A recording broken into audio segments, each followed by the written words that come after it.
नमस्कार, राजनीतिक अड्डे में आपका स्वागत है। मैं आपके साथ मुरली मनोहर और आप देख रहे हैं नेशनल।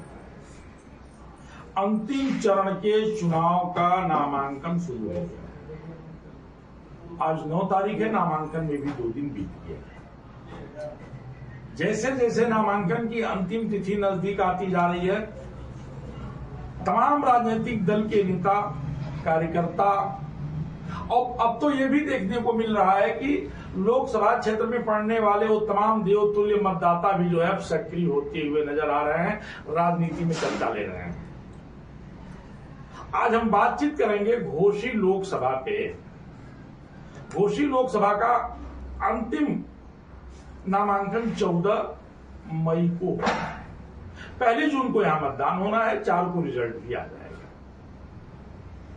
शुरुआती दौर की बात करें तो जब हम लोग फील्ड में निकलते थे तो जनता का कोई बहुत रुझान नहीं होता था, बहुत दिलचस्पी नहीं होती थी। जनता कुछ कहने से कतराती थी।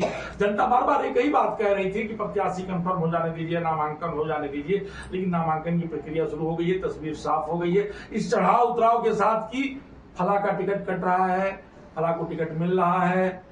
सुबह से शाम तक प्रत्याशी चुनाव मैदान में हैं, घूम रहे हैं, जा रहे हैं, लोगों से वोट मांग रहे हैं। और ये भी चर्चा हो रही है कि तमाम लोगों का कि फला का टिकट कट के फला को मिलने जा रहा है। फिलहाल अब उस पर हमको लगता है कि 14 मई को ही विराम लगेगा, जब नामांकन का अंतिम दिन होगा। घोसी का निजाम कौन होगा, घोसी की कुर्सी किसको मिलेगी, घोसी में सरकार किसकी बनेगी, किसका माहौल है, इन तमाम बिंदुओं पर चर्चा करने के लिए आज हमारे साथ जनपद के 2 वरिष्ठ अधिवक्ता, जो कानून के बड़े जानकार हैं और जनपद के एकदम जुआ कह सकते हैं, बड़े अधिवक्ता हैं, जो हमारे आज स्टूडियो में आए हुए हैं। सबसे पहले मैं उनसे परिचय कराऊंगा। हमारे साथ जो है पंकज चौबे जी हैं, जो कि जनपद के एक बड़े वकील हैं। मैं आपका नेशनल कवरेज के इस स्टूडियो में बहुत बहुत स्वागत करता हूं। हमारे दूसरे जो सबसे बड़े अधिवक्ता हैं, ये भी एकदम जुआ है, मधुसूदन त्रिपाठी जी। मैं आपका भी जो है नेशनल कवरेज के इस स्टूडियो में आज स्वागत करता हूं। राजनीतिक अड्डा एक ऐसा मंच है जहां से लोगों से सवाल पूछा जाता है, जानकारियां ली जाती हैं। तो आइए हम सबसे पहले शुरू करते हैं पंकज चौबे जी से कि घोसी का माहौल क्या है। पंकज जी, घोसी का माहौल क्या है? घोसी का माहौल तो 1 जून तक तो सब चुनाव जीतेंगे, लेकिन 4 जून को ये पता चल जाएगा कि कौन चुनाव जीता है। अब देखिए ना, जातीय समीकरण के हिसाब से देखेंगे या एनडीए अलायंस पे आप देखेंगे या इंडी अलायंस पे देखेंगे, ये बहुत सारी चीजें अलग अलग चीजें हैं जी। अब यहाँ मुख्यतः 3 प्रत्याशी बीजेपी अलायंस से ओम प्रकाश राजभर जी के बेटे हैं जी। समाजवादी पार्टी कांग्रेस अलायंस से राजीव राय जी हैं, और सबसे आश्चर्यजनक तुरुप का पत्ता साबित हुए बालकृष्ण चौहान जी। पूरे जनपद में होर्डिंग पोस्टर लगा कांग्रेस से, और एन वक्त पे टिकट लेके चले आए बसपा से। जातीय समीकरण से अगर आप देखेंगे तो मेरे नजरिए से देखेंगे तो बसपा का जो वोट है वो साइलेंट वोट होता है, वो भरपूर लड़ाई में है। और अगर जो समीकरण है उस समीकरण के हिसाब से वो चुनाव, अगर वो वोट पोल हो गया तो मुझे लगता है कि लड़ाई उनसे है। रही बात बीजेपी के कैंडिडेट, वो अलायंस के कैंडिडेट से जो सुभाषपा से हैं, डॉक्टर अरविंद राजभर जी, तो उनके पिताजी के पूर्व के वक्तव्यों से बहुत सारे लोग नाराज हैं जी। खास करके एक फॉरवर्ड लॉबी को बहुत अनाप शनाप उन्होंने पूर्व में बोला है, तो उसका भी एक असर देखने को मिला है। लेकिन मुझे ये लगता है कि ये असर बहुत लंबा नहीं है। 2-4 चुनाव के, देखिए चुनाव की सारी जो चीजें होती है 2-3 दिन 4 दिन पहले समीकरण बनते हैं, जो आज बने हैं कल बिगड़ जाएंगे, जो आज बिगड़े कल बन जाएंगे। तो यहाँ जब भाजपा के बड़े बड़े लीडरों का, मोदी जी का, योगी जी का, तमाम लोगों का अगर यहाँ लगेगा तो जो नाराजगी लोगों की है उस पर कमोबेश बहुत ज्यादा अंतर आ जाएगा कि नाराजगी खत्म हो सकती है। और लास्ट मोमेंट में वो वोट जो खिसकता नजर आ रहा है, जो फिलहाल ये हो रहा है कि नहीं वो राजीव राय जी पे जाएगा एक तबका, तो वो मुझे लगता है कि आते आते चुनाव वो घट जाएगा और मिल जाएगा। जी ठीक है। लेकिन अभी जो है मोदी और जोगी जी से ही विश्वास है। अभी अभी अभी मतदाता जो है ये कंफर्म नहीं है कि वो अरविंद राजभर के साथ जाएंगे।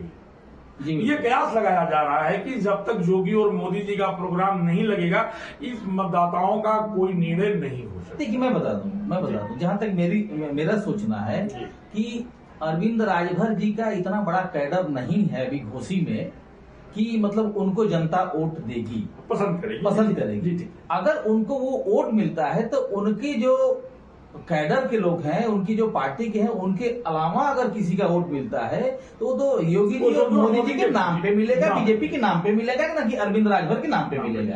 ठीक, मधुसूदन त्रिपाठी जी, मैं आपसे ये जानना चाहता हूँ कि आपने एक समीक्षा देखा, समीक्षा में कहीं न कहीं सत्यता भी नजर आ रही थी कि अरविंद राजभर के नाम पर वोट नहीं मिल रहा है अदर दल का।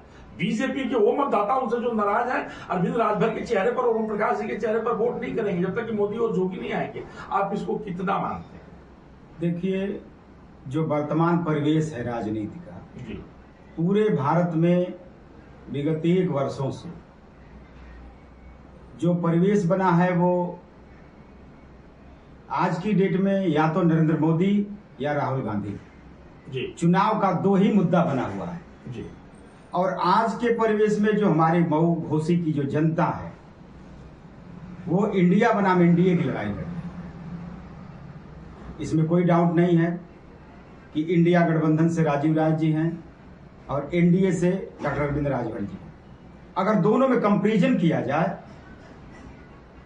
तो जो वर्तमान एनडीए के प्रत्याशी के पिता जो बड़े भाई ने हमारे कहा कि उनकी वक्तव्यों से बहुत बड़े तबके में असंतोष है जी, और ऐसा असंतोष राजीव राय जी के साथ नहीं है। चूंकि में कम से कम मुझे जहां तक उम्मीद है कि 3 लाख मतदाता मुस्लिम मतदाता है। नहीं, हम आपकी जानकारी के लिए बता दें 3,15,000 जो है मुस्लिम मतदाता जो है वो, तो 3,15,000 मतदाता जो हैं उसमें कोई डाउट नहीं है कि आज वो इंडिया गठबंधन के साथ है। उनको प्रत्याशी गठबंधन और चुनाव चिन्ह से कोई मतलब नहीं है। आज वो राहुल गांधी के साथ कदम से कदम मिलाकर चलने के लिए तैयार है।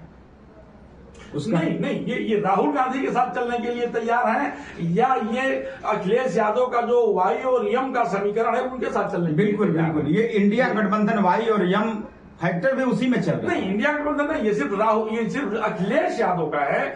वाई और यम, यादव और मुसलमान, क्या कांग्रेस मुसलमानों को अपने तरफ कर पाई है या वो मुसलमान जो है अभी अखिलेश यादव के साथ है? ये कंफर्म होना चाहिए। आज की डेट में वो संपूर्ण रूप से इंडिया गठबंधन के साथ है और इंडिया को वोट दे रहे हैं, चाहे वो जितने घटक दल उसमें हैं सबके साथ वो वोटर हमारे साथ आपके साथ जुड़े हुए हैं। तो वर्तमान लड़ाई जो होगी वो नरेंद्र मोदी और राहुल गांधी की होगी। इसमें कोई डाउट नहीं है कि इंडिया गठबंधन से जो प्रत्याशी राजीव राय जी हैं वो अपने आप में वेल एजुकेटेड हैं और आज तक ऐसी कोई वाणी, ऐसी भाषा नहीं निकली होगी जो किसी भी संप्रदाय, जाति या वर्ग विशेष को क्षति या अपमानित महसूस होना पड़ा। एक मिनट, हम एक आंकड़ा आपको बता देना चाहते हैं। एक आंकड़ा मैं बता दूं, उस पर चर्चा होगी तो बहुत अच्छा लगेगा। हम आपको बता दें कि दलित यहाँ 4,44,000 हैं और चौहान यहाँ जो है 1,60,000 है। अब आप अपनी चर्चा जो कंटिन्यू करें। मैं ये कहना चाहता था कि अभी हमारे अनुज ने जो कहा है कि राहुल राय और नरेंद्र मोदी के बीच में है टक्कर, ये ठीक है, लेकिन ये बेमानी हो जाएगी अगर इस राहुल गांधी जी के साथ अगर अखिलेश जी का नाम यूपी में न जोड़ा जाए तो मुझे लगता है कि ये बेमानी है। तो यहाँ अगर राजीव राय जी लड़ रहे हैं तो वो जाहिर सी बात है कि वो समाजवादी पार्टी के प्रत्याशी हैं और कांग्रेस अलायंस में है, सारी चीजें हैं और उसके साथ कई घटक दल हैं जो राजीव राय जी के साथ हैं। तो मुझे लगता है कि दोनों का नाम अगर लिया जाए उत्तर प्रदेश में खास करके, अब जैसे मैं यही कहूंगा कि केरल में और तमिलनाडु में, गुजरात में अखिलेश जी का नाम लेंगे तो नथिंग है, 0 है। लेकिन अगर उत्तर प्रदेश में अगर अखिलेश जी का नाम नहीं लेंगे उस अलायंस में तो थोड़ा सा बेमानी होगी। यानी उत्तर प्रदेश, भाई साहब 1 मिनट में रोकना चाहूंगा। एक्चुअली हमारे जो बड़े भाई कह रहे हैं इससे मैं समर्थित हूँ।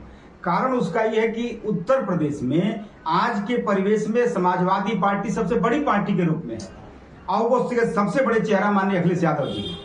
तो मैं इंडिया गठबंधन राहुल गांधी का आशय राहुल गांधी अखिलेश यादव दोनों को लेकर चलना था, न कि अकेले राहुल गांधी को लेकर मैं चल रहा। ये सही। तो माननीय अखिलेश यादव जी और हमारे राहुल गांधी जी ये दोनों बड़े चेहरे हैं और हमारे उत्तर प्रदेश एक मिनट, अगर हम बात करें तो ये दोनों प्रयोग पूर्व में भी हो चुका है। अखिलेश और राहुल गांधी दोनों लोग पूर्व में मिलकर के चुनाव लड़ चुके हैं। उस समय एक गाना चलता था, आप लोगों को भी याद है कि यूपी को ये साथ पसंद है। हाँ। लेकिन बहुत बड़ा समीकरण का उलट फेर नहीं हो पाया उत्तर प्रदेश में, करिश्मा नहीं हो पाया, दोनों जुराज फेल हो गए। तो ये दोनों जुराज लोकसभा में कैसे जीत पाएंगे हम ये जानना चाहते हैं। एक चीज मैं बताऊंगा, इसके पहले भी जो पिछला लोकसभा चुनाव हुआ था 2019 का, उसमें अतुल राय जी हमारे यहाँ से सांसद हुए थे। उसमें बीएसपी और समाजवादी पार्टी का दोनों का गठबंधन था जी, और वो हुए थे।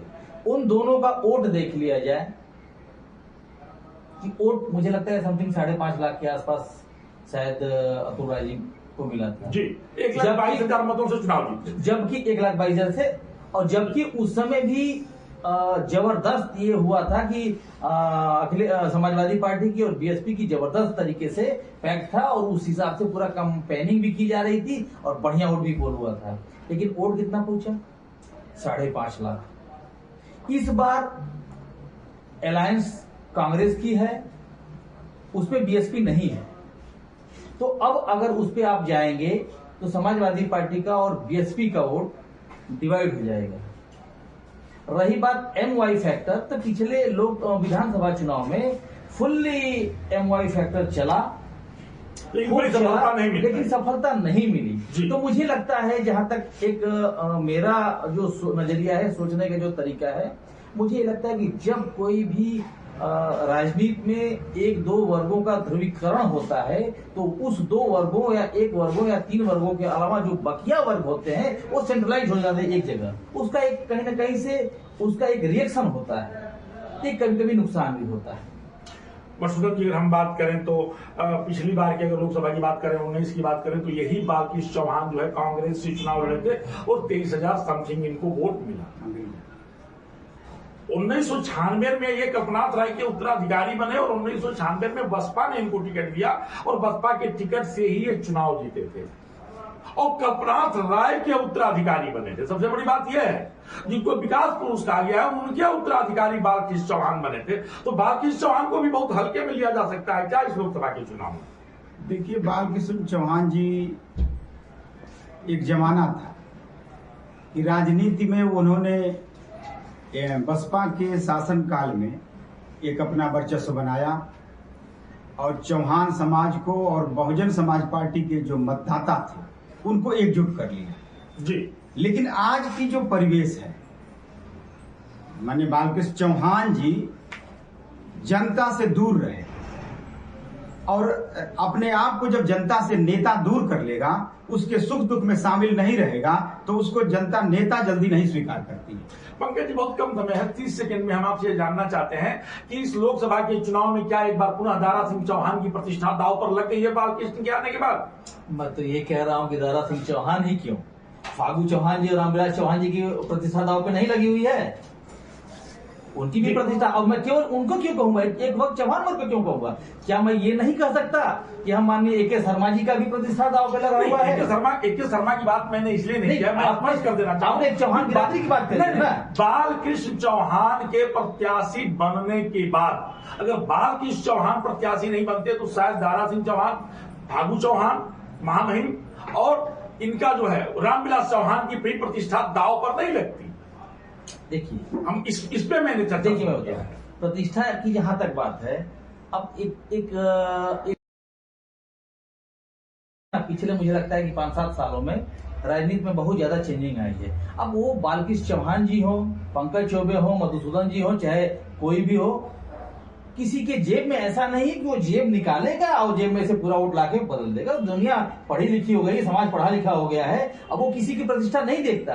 अब मुझे लगता है कि 50% लोग अब ये देखने लगे हैं कि हमें प्रत्याशी किसको, जो कौन सा प्रत्याशी है जो मेरे दुख सुख का साथी हो, जो मेरे काम आए, मेरे जनपद के लिए काम आए, मेरी कंस्टिट्यूंसी के लिए काम आवे, उसके लिए देखता है। और खैर मुझे कहने में थोड़ा सा भी गुरेज नहीं है कि मेरा एक घोसी लोकसभा और मऊ जनपद पूर्णतः आयातित हो गया है।